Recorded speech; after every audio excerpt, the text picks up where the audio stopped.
Ladies and gentlemen, welcome to another episode of Scoreboard Keepers. This should only take 10 minutes, ladies and gentlemen. Y'all see who we got on the board. We'll be right back in 30 seconds. Ladies and gentlemen, I'd like to welcome you to the Scoreboard Keepers. You're around here, we don't keep receipts, we keep the score. So if you want to get on the board, make your point. If it makes sense, we'll add it to the board. If it don't, we won't.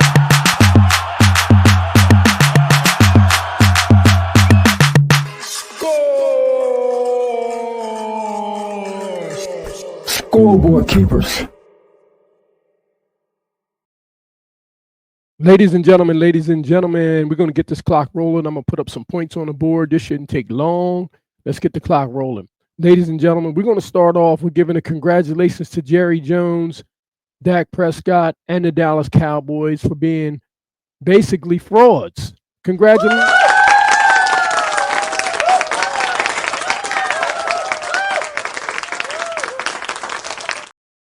That's right. That's right. Congratulations to Jerry Jones and the Dallas Cowboys for being frauds. We can't put it all on Dak Prescott because injuries happen. So we're not going to put it all on him. Okay? But guess what?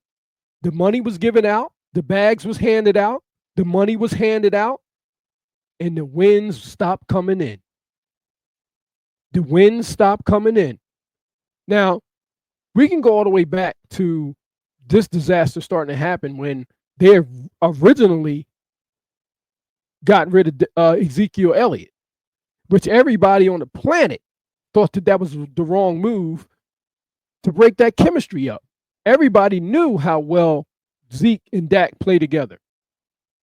And signing him back, you could have got him for a Mountain Dew and a bag of sour cream potato chips.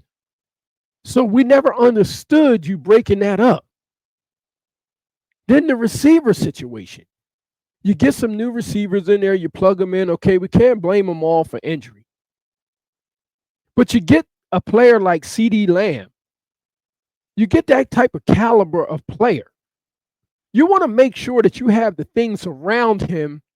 You want to make sure that you have the things around him so he can flourish properly. All talented receivers, believe it or not, people, all talented receivers, they can't. Some of them can't carry the entire load. If some of them cannot carry the entire load, it may seem like they can just because they're so talented. But let me tell you, let me assure you, not every receiver can be the number one target. Sometimes you need to hide that talent within your offense in order to get the most productivity out of that player. Just because he's CeeDee Lamb and we all know the name and so on and so forth, it doesn't mean that he can just go out there and carry the entire load. He flourishes better when it's Batman and Robin type situations. But now that everybody is keying on him, of course he may get his numbers, but the team is not excelling. The team is not excelling. You got Dak Prescott over there sitting on the bench, injured, which is now he's in street clothes. So your franchise quarterback goes down, and then you bring in who? Cooper Rush. You're bringing Cooper Rush. Now, if you're going to bring in Cooper Rush, right, what is the purpose of you having Trey Lance there? Why should Trey Lance have to be in football purgatory? Why? Why would you not release that man and let that man go and flourish somewhere else? Let that man flourish somewhere else, man. Dallas ain't it. Now, I personally think that prior to you re-signing Dak Prescott, I thought that Dak Prescott wasn't playing well enough to win the job. I thought that you have come to a conclusion that it would be time for you to move on from Dak Prescott instead of giving him the bag. Try out Trey Lance. Try out Trey Lance, who I absolutely think has been getting a raw deal. Let me put up some points on the board. That's a point for me. I think that Trey Lance has been getting a raw deal in the NFL. starting with the San Francisco 49ers. I just don't think that he got treated fairly in that situation. But to come to Dallas and then still be behind a quarterback, okay, that's really not playing all that well. And to watch him and not get an opportunity is criminal. It's criminal. And right now, I don't think that Dallas has the right to call themselves America's team. I don't think that they have that right. I think that that name should be taken away from them. I think somebody needs to tell them that they're not America's team. They're not America's team. America's team would not be operating like this. They've been down for a long time. They played some decent football in the past few years, but they've been down for a long time. I mean, they're a long way away from Jimmy Johnson. I mean, come on. You got a coach that comes in there and wins all those Super Bowls, and then he has the triplets, Emmitt Smith, Troy Aikman, and Michael Irving, and you don't even smell a Super Bowl since that time. You don't even smell a Super Bowl since that time. Now, that was another mistake. So at some point, you can't just look at the players. You have to look at the people in the front office. You have to look at the people in the front office, and I'm talking about ownership. I'm talking about ownership and general manager. It's a family-run operation, and I don't care if it's a family-run operation. It's being run terrible. It's being run in the ground. It's being run in the ground. If it wasn't for Jimmy Johnson, who you guys should have never gotten rid of, you should have put your ego to a side and kept that man down there so he could have sent that franchise off into the sunset the right way. It just doesn't make any sense to me on why they make these choices. That's what I don't understand. I don't understand why the choices they make when they have people there like Jimmy Johnson, and then you bring in somebody like Barry Switzer and expect the same results. No, at some point, you have to put your ego aside and realize that you had a Hall of Fame coach in your presence. Similar, just like the Eagles. The team you were playing, they did the same thing with Andy Reid. They did the same thing with Andy Reid. You got two Hall of Fame coaches that were sent on their merry way.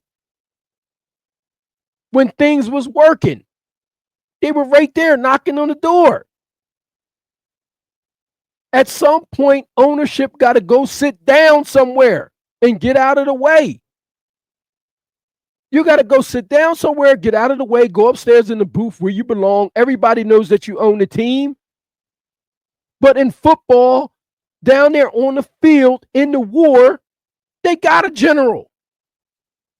The general, they're not looking upstairs in the suites. They're looking to get their calls from the general on the sidelines. This thing that's going on in Dallas is terrible because it's happening publicly. They have so many loyal fans down there, and it's happening publicly. It's terrible. You're on national TV getting blown away by a division rival. It is insane. It's insanity. You're on national television looking like nothing. I don't even know why that game was on television yesterday. It doesn't make much sense to me. At some point, you have to put your ego and everything else to a side. I don't know who's bringing the players in down there. Where is Dalvin Cook? Wasn't he activated? They can't find a place in there for Dalvin Cook. It's insane. I mean, I don't even know where the Dallas Cowboys can actually go from here. But I can assure you this. Listen, one thing for sure, two things for certain. There's been a change of guard. And teams are not sitting around in that NFC East waiting for the Dallas Cowboys to get it together. Because I'm going to tell you something right now. The Washington Commanders are not playing any games. And before you know it, the New York Giants is going to be back also.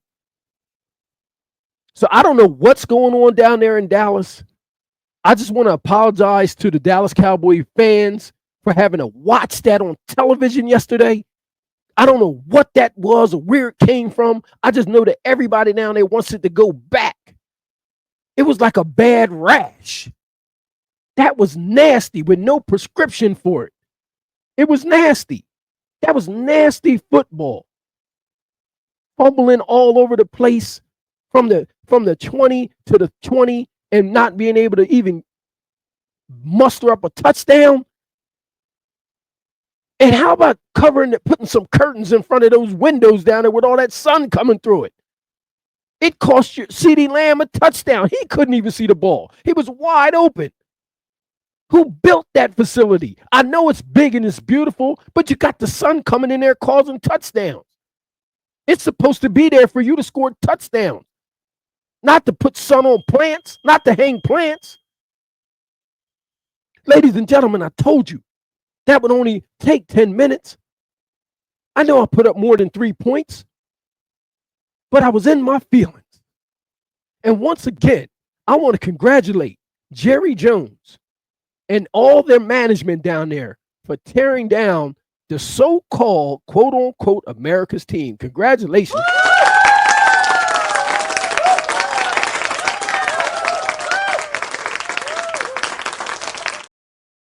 Ladies and gentlemen, that will conclude our 10 minutes.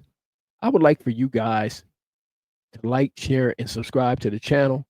And leave some comments down below on how you felt about this contest against the Philadelphia Eagles.